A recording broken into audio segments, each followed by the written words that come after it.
dandruff வந்து டைரக்டா hair ஃபாலை ஏற்படுத்துறது கிடையாது. ஆனா நிறைய பேர் வந்து ஹேர் வாஷ் பண்ணா முடி கொட்டிரும் அப்படின்ட்டு ஹேர் வாஷே பண்றது கிடையாது. இப்போ சிம்பிளா ஹேர் கேர் ரொட்டீன் எப்படி ஃபாலோ பண்றதுன்னு பார்த்தீங்கன்னா, இப்போ dandruff இல்லாத இவங்க இருக்காங்கன்னா அவங்க கோகனட் ஆயில் போடலாம், பாதாம் ஆயில் போடலாம், ஆலிவ் ஆயில் போடலாம். ஆனா இப்போ ஷாம்பூ நம்ம ஸ்கேல்ப்ல எவ்வளோ நேரம் இருக்கலாம்னு பார்த்தீங்கன்னா, என்னன்னா ஸ்ட்ரெஸ்ஸுக்கும் ஹேர் ஃபாலுக்கும் சம்மந்தம் இருக்கான்னு பார்த்தீங்கன்னா, நீங்கள் வந்து உங்களுக்கு வந்து ட்ரையான ஸ்கேல்ப் ட்ரையான ஹேர் இருக்கு, ரொம்ப வந்து ஃப்ரிஸ் அவுட் ஆகுது அப்படின்னா நீங்கள் பார்க்க வேண்டிய 2 விஷயம்.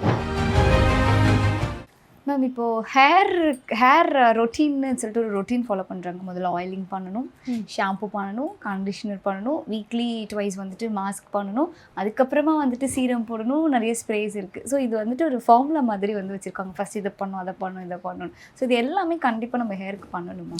ஃபர்ஸ்ட் வந்து உங்கள் ஹேரில் வந்து பார்த்தீங்கன்னா இதை வந்து டிசைட் பண்ண போகிறது என்னென்னா, உங்களுக்கு வந்து dandruff இருக்கா, dandruff இல்லையா.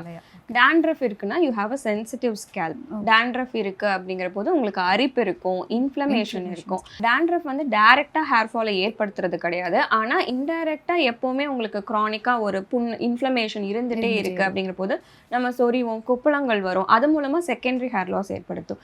எந்த விதமான ஹேர் ஃபால் ட்ரீட்மெண்ட்டுக்கு நம்ம போறோம் இல்லை ரொட்டீன் ஃபாலோ பண்ணோம்னா இந்த dandruff வந்து அதுதான் ஃபர்ஸ்ட் பிளே. ஸோ உங்களுக்கு ஆயிலி ஸ்கேல்பாக இருக்குது அப்படின்னா அதுக்கேற்ற மாதிரியான ஷாம்பூயிங் அண்ட் கண்டிஷனிங் பண்ணும். நிறையா பேர் வந்து ஹேர் வாஷ் பண்ணால் முடி கொட்டிரும் அப்படின்ட்டு ஹேர் வாஷே பண்ணுறது கிடையாது. ஐடியலாக பார்த்தீங்கன்னா ஒரு மனுஷன் வந்து பார்த்தீங்கன்னா ஒரு ஹியூமன் பீயிங் வந்து டெய்லி ஹேர் வாஷ் பண்ணணும். ஓகே, அதுதான் ஆக்சுவல் ட்ரூத். ஆனால் இப்போ நிறைய பேர் வந்து ஹேர் வாஷ் பண்ணுறது கிடையாது ஃப்ரீக்வெண்ட்லி. அட்லீஸ்ட் மென் வந்து முன்னாடி டெய்லி ஹேர் வாஷ் பண்ணிட்டு இருந்தாங்க. இப்போ உமன் கூட சேர்ந்து மென்னும் எடுக்கிறது ட்ரை ஷாம்பூஸ் யூஸ் பண்ணுறாங்க. அதனால வந்து ஐடியலாக பார்த்தீங்கன்னா at least weekly twice or thrice hair wash பண்ணணும். மைல்டான ஷாம்பூ யூஸ் பண்ணணும். அந்த ஷாம்பு போட்டுட்டு உங்களுக்கு dandruff இருக்குது அப்படின்னா உங்கள் டாக்டர் கொடுக்குற ஆன்டி dandruff லோஷன் ஒரு ஷாம்பூஸ் வந்து லெஸ் கான்டாக்ட். எப்போவுமே ஆன்டி dandruff ஷாம்பு வந்து ஸ்கேல்ப்புக்கு மட்டும்தான் போடணும். நிறைய பேர் வந்து நல்லா ஹேர் ஃபுல்லாக போட்டிங்கன்னா ஃப்ரிஸ் அவுட் ஆகி அது வந்து வெடிக்க ஆரம்பிச்சிடும். ஏன்னா இது வந்து நம்ம ஆயிலி ஸ்கேல்ப்பை ட்ரை ஆகிறதுக்காக பண்ணுறோம். ஸோ அதனால ஃபுல் ஹேர் போடக்கூடாது. இப்போ சிம்பிளாக ஹேர் கேர் ரொட்டீன் எப்படி ஃபாலோ பண்ணுறதுன்னு பார்த்தீங்கன்னா, இப்போ உங்களுக்கு dandruff இருக்குது அப்படின்னா நீங்கள் 3 ஆயில் அவாய்ட் பண்ணணும். கோகனட் ஆயில், ஆலிவ் ஆயில், பாதாம் ஆயில், இது 3 கண்டிப்பாக மேக்ஸிமம் நாங்கள் யூஸ் ஆமாம் இதை அவாய்ட் பண்ணணும். அப்போ எண்ணெய் தடவிட்டு குளிக்கலான்னு பார்த்தீங்கன்னா நல்லெண்ணெய் தடவிட்டு குளிக்கலாம், இல்லைன்னா லிக்விட் பேரஃபின் சொல்லுவோம். சில அந்த அதில் வந்து பார்த்தீங்கன்னா எந்த விதமான சப்ஸ்டன்சஸும் வளராது. ஸோ வந்து அது வந்து நம்ம நல்லெண்ணெய் வந்து ஸ்கேல்ப்க்கு லைட்டாக ஹீட் பண்ணிவிட்டு அப்ளை பண்ணிவிட்டு நம்ம வாஷ் பண்ணிக்கலாம். இப்போ dandruff இல்லாத இவங்க இருக்காங்கன்னா அவங்க கோகனட் ஆயில் போடலாம், பாதாம் ஆயில் போடலாம், ஆலிவ் ஆயில் போடலாம். ஆனால் எல்லாமே வந்து அவங்களுடைய ரூட்ஸுக்கு ரூட்ஸில் போடாமல் ஹேரோட டிப்ஸ்க்கு வந்து போடுறது வந்து நல்லது. இது வந்து ஆயிலிங் கண்டிப்பாக பண்ணலாம். இந்த ஷீயக்கா அரப்பு அப்படிங்கிறது வந்து பார்த்தீங்கன்னா ட்ரையிங் சப்ஸ்டன்ஸ். நீங்கள் ஷீயக்கா வந்து போடுறவங்கள பார்த்தீங்கன்னா கொஞ்சம் ஹேர் வந்து ட்ரை ஆகும், ஏன்னா கியூட்டிகல்ஸ் வந்து வெடிக்க ஆரம்பிக்கும். 2வது விஷயம், நாங்கள் ஷீயக்காவும் dandruff அரப்பும் இப்போ வந்து நாங்கள் வந்து அட்வைஸ் பண்ணுறதே கிடையாது. பிகாஸ் அதை நம்ம எடுக்கிறதுக்காக ஹேரை வந்து தட்டி தான் எடுக்க முடியும். ஸோ அப்போ வந்து பிரேக்கேஜ் நடுவில் பிரேக் அந்த ப்ரோக் ஆகும், ஹேர் வந்து ப்ரோக்கன் ஹேர்ஸாக இருக்கும். ஸோ அதனால அதுவும் நம்ம அட்வைஸ் பண்ணுறதில்ல. ஸோ ஜென்டிலான ஒரு ஷாம்பூ, கண்டிப்பாக ஒரு conditioner, monthly twice mask, hair mask நீங்கள் வந்து ஒரு 10 to 15 minutes போட்டுக்கலாம். இப்போ ஷாம்பூ நம்ம ஸ்கேல்ப்ல எவ்வளோ நேரம் இருக்கலாம்னு பார்த்தீங்கன்னா 90 seconds மேக்ஸிமம். 90 seconds, எஸ், அவ்வளோ நேரம் தான் வைக்கணும். ரொம்ப நேரம் போட்டுட்டு இருந்தாலும் நம்ம ஹேர் வந்து ஃப்ரிஸ் அவுட் ஆக ஆரம்பிக்கும். கண்டிஷனரும் அதே மாதிரி தான், அவங்க ஸ்பெசிஃபிக்காக 5 minutes அந்த அளவுக்கு தான் வந்து கண்டிஷனரும் வைக்கணும்.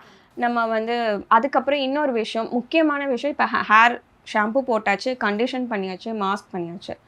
இப்போ நான் எல்லாருமே வந்து ஒரு ஹேர் டவலை வந்து தலையில் குளிச்சுட்டு வந்தோடனே டவல் சுற்றிட்டு அந்த டவலோடவே மதியானம் வரைக்கும் சுற்றிட்டு இருப்பாங்க.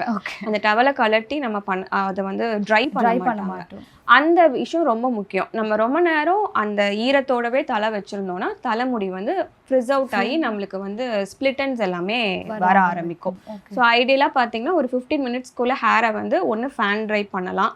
மைல்டு இப்போ நீங்கள் ஹீட் டூல்ஸ் யூஸ் பண்ணுறீங்க அப்படின்னா கண்டிப்பாக heat protection serum or any lotion போட்டுட்டு அதுக்கப்புறம் ஒரு டிஸ்டன்ஸ், ஒரு 1 hand டிஸ்டன்ஸில் வச்சுட்டு நீங்கள் வந்து ட்ரை பண்ணீங்க அப்படின்னா அது வந்து உங்களுக்கு ஃப்ரிஸிங் குறையும்.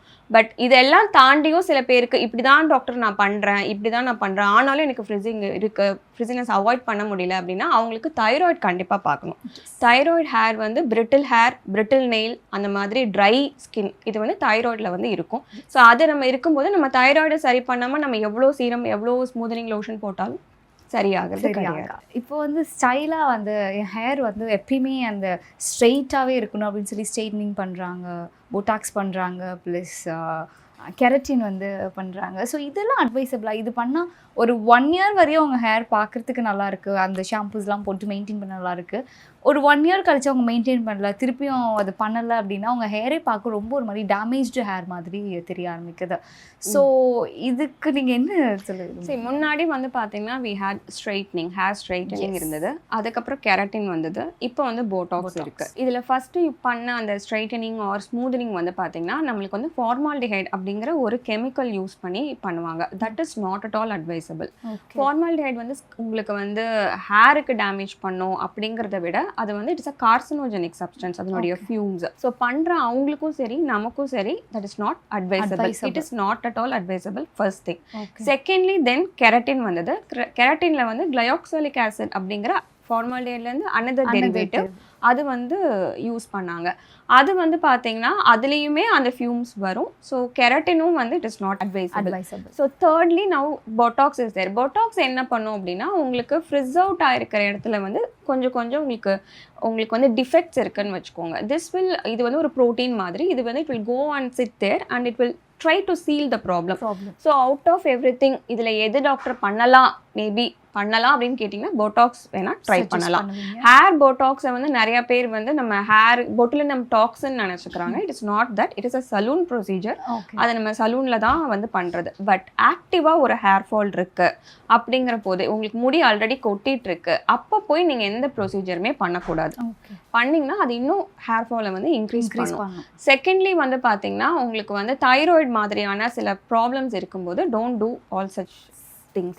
When you have deficiency also நீங்கள் அந்த மாதிரி போய் எதுவும் பண்ணாமல் இருக்கிறது தான் நல்லது. அப்போ தான் வந்து மேற்கொண்டு ஹேரினுடைய டெக்ஸ்சர் அப்போதைக்கு நல்லாயிருக்கும். நீங்கள் 6 months 9 months நல்லாயிருக்கும். அதுக்கப்புறம் வளர்கிற ஹேர் வந்து உங்களுக்கு என்ன உங்களோட கண்டிஷன் இருக்கோ அதுக்கு அந்த மாதிரி தான் வளரும். அப்புறம் நம்ம ரீடூ பண்ணுற மாதிரி தான் இருக்கும். ஓகே மேம், இப்போ நான் வந்து நிறைய மித்ஸ் வந்து இருக்கு, அந்த மித்ஸை பற்றி தான் இது கேட்கணும்னு நினைக்கிறேன்.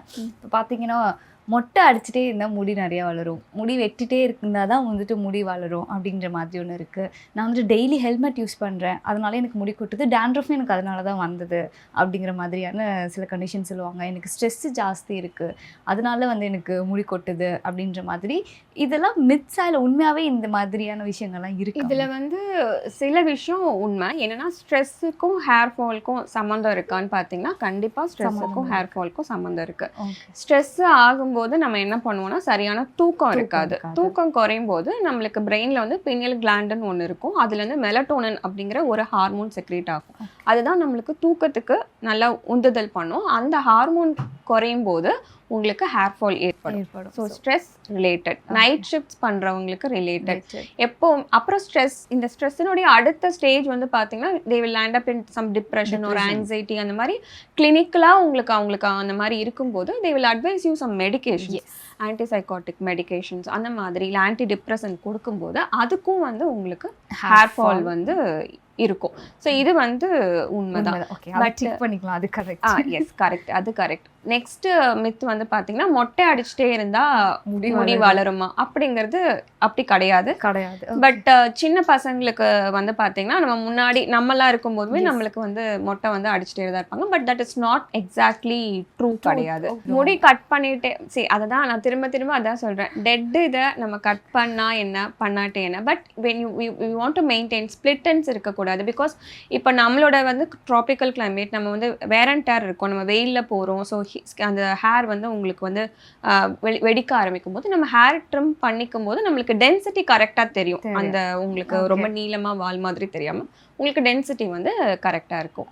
இது ஹெல்மெட் வந்து பார்த்தீங்கன்னா இது எங்களோட நான் படித்த இடத்துல எம்எம்சியில் வந்து ஒரு ப்ரொஃபஸர் சொல்வார், உயிர் முக்கியமா இல்லை உங்களுக்கு வேற இது முக்கியமா அப்படின்ற மாதிரி கேட்பாரு. ஸோ வந்து அது வந்து டோட்டல் மித். ஓகே, see உங்களுடைய முடியினுடைய அடர்த்தி வந்து இப்போ நீங்கள் ஹெல்மெட் போடுறீங்கன்னா உள்ள ஒரு கேப் போட்டு போடுங்க. க்ரானிக்காக ஒரு ஃப்ரிக்ஷன் இழுத்துட்டே இருக்கும்போதும் சில பேர் போனிடெயில் மாதிரி போட்டு ரொம்ப ஹை போனிடெயில் போடும்போது ட்ராக்ஷன் அலோபேஷியான்னு ஒன்று ஏற்படும். அது மேபி ஹெல்மெட்டுக்கு வந்து உங்களுக்கு ரிலேபிளாக இருக்கலாம். பட் ஆனால் ஒரு உள்ள வந்து ஒரு காட்டன் கேப் போட்டுட்டு நீங்கள் கண்டிப்பாக இப்போ ஹெல்மெட் போட தான் வேணும். அதுதான் ரொம்ப முக்கியம். பட் என்னன்னா நம்ம வாரம் ஃபுல்லாக ஹெல்மெட் போட்டுட்டு நான் வார கடைசியில தான் தலைக்கு குளிப்பேன் அப்படின்னு இருந்தால் நேச்சுரலி உங்களுக்கு டேண்ட்ரஃப் வரும், ஆயில் தங்கும், ஸ்வெட் தங்கும், அதனால டேண்ட்ரஃப் வரும். நீங்கள் வந்து ஹெல்மெட் போடுற பர்சனாக இருக்கீங்கன்னா கண்டிப்பாக டெய்லி ஹேர் வாஷ் பண்ணுங்க. அதுதான் வந்து best thing. But it is a wrong. Helmet போட்டால் முடி கொட்டாது. ஓகே மேம், நீங்கள் எல்லா இடத்துலையுமே மைல்ட் ஷாம்பூஸ் யூஸ் பண்ணலாம் அப்படிங்கிற மாதிரி சொன்னீங்க. மேபி இப்போ டிஃபெக்ட் இருக்குது அப்படிங்கிறவங்களுக்கு நம்ம கன்சல்ட் பண்ணி அவங்களுக்கு என்ன ப்ராப்ளம் இருக்குது அப்படிங்கிற சஜஸ்ட் பண்ணுவோம். இப்போ ஜென்ரலாக ஒருத்தவங்க இருக்காங்க, எனக்கு ஒரு மைல்டு ஷாம்பூ நீங்கள் வந்துட்டு ரெஃபர் பண்ணீங்க அப்படின்னா நீங்கள் என்ன மாதிரி ஷாம்பூஸ் ரெஃபர் பண்ணுறீங்க? நீங்கள் வந்து உங்களுக்கு வந்து ட்ரையான ஸ்கேல்ப், ஐ மீன் ட்ரையான ஹேர் இருக்குது, ரொம்ப வந்து ஃப்ரிஸ் அவுட் ஆகுது அப்படின்னா நீங்கள் பார்க்க வேண்டிய 2 விஷயம் சல்ஃபேட் அண்ட் பேரபன் ஃப்ரீ அந்த மாதிரியான ஷாம்பூஸ். அது நிறையா இருக்குது. நீங்கள் அதை உங்களுக்கு வந்து யூஸ் பண்ணி பார்த்துட்டு சூட்டபிளாக எது இருக்கோ நீங்கள் அதை வந்து யூஸ் பண்ணலாம். பட் நீங்கள் பார்க்க வேண்டியது வந்து sulphate free, paraben free, hydrating shampoo. இதே நீங்கள் வந்து ஏதோ கெரட்டின் பண்ணி உங்களுக்கு வந்து பிரேக்கேஜ் இருக்குது, ஹேர் ஃபால் இருக்குது, அந்த மாதிரினா ரிப்பேர் ஷாம்பூ. அதுலேயுமே சல்ஃபேட் ஃப்ரீ, பேரபன் ஃப்ரீயாக தான் இருக்கும். பட் ரிப்பேர் பண்ணுற மாதிரி ஏதாவது என்ரிச்சிங் உங்களுக்கு மாய்ஸ்சரைசிங் ஃபேக்டர்ஸ் இருக்கிற மாதிரி பார்த்து வாங்கிக்கணும். அதே உங்களுக்கு ரொம்ப ஆயிலி ஸ்கேல்ப், இன்னைக்கு நான் ஹேர் வாஷ் பண்ணணும், நான் அடுத்த நாள் அப்படியே எனக்கு என்ன அப்படியே இதாகிடுது, படிஞ்ச மாதிரி ஆகிடுது அப்படின்னு இருக்கீங்கன்னா நீங்கள் சல்ஃபேட் ஷாம்பூஸ் யூஸ் பண்ணுறதா நல்லது. ஏன்னா சல்ஃபேட் ஷாம்பூஸ் தான் உங்களுக்கு அந்த எண்ணெய் பிசிக்க எடுக்கும். அதுக்கப்புறம் கூட சேர்ந்து டேண்ட்ரஃப் இருக்குன்னா anti dandruff shampoo, ketoconazole based shampoos use பண்ணலாம். நார்மலாக நம்ம இப்போ சில பிராண்ட்ஸ் இருக்குது, அதில் வந்து செலினியம் சல்ஃபேட், ஜிங்க் பைரத்ரோன் இருக்கிற மாதிரியான ஷாம்பூஸ் வந்து நீங்கள் வீக்லி ட்வைஸ் மட்டும் யூஸ் பண்ணால் போதும். ஆன்டி டேண்ட்ரஃப் ஷாம்பூ ரொம்ப சிவியராக இருக்குங்கிற போது வீக்லி த்ரைஸ் யூஸ் பண்ணிக்கலாம். ஸோ இது மாதிரி நீங்கள் வந்து ஷாம்பூஸ் வந்து மெயின்டைன் பண்ணிக்கிட்டிங்கனாலும் okay. Thank you so much ma'am. கண்டிப்பாக இந்த இன்டர்வியூ பார்க்குற நிறைய பேருக்கு வந்துட்டு யூஸ்ஃபுல்லான நிறைய டிப்ஸ் வந்துட்டு சொல்லியிருக்கீங்க. நிறைய மித்ஸ் வந்துட்டு இதெல்லாம் உண்மையே கிடையாது அப்படிங்கிறதையும் வந்துட்டு உடைச்சிருக்கீங்க. Thank you so much. Thank you so much.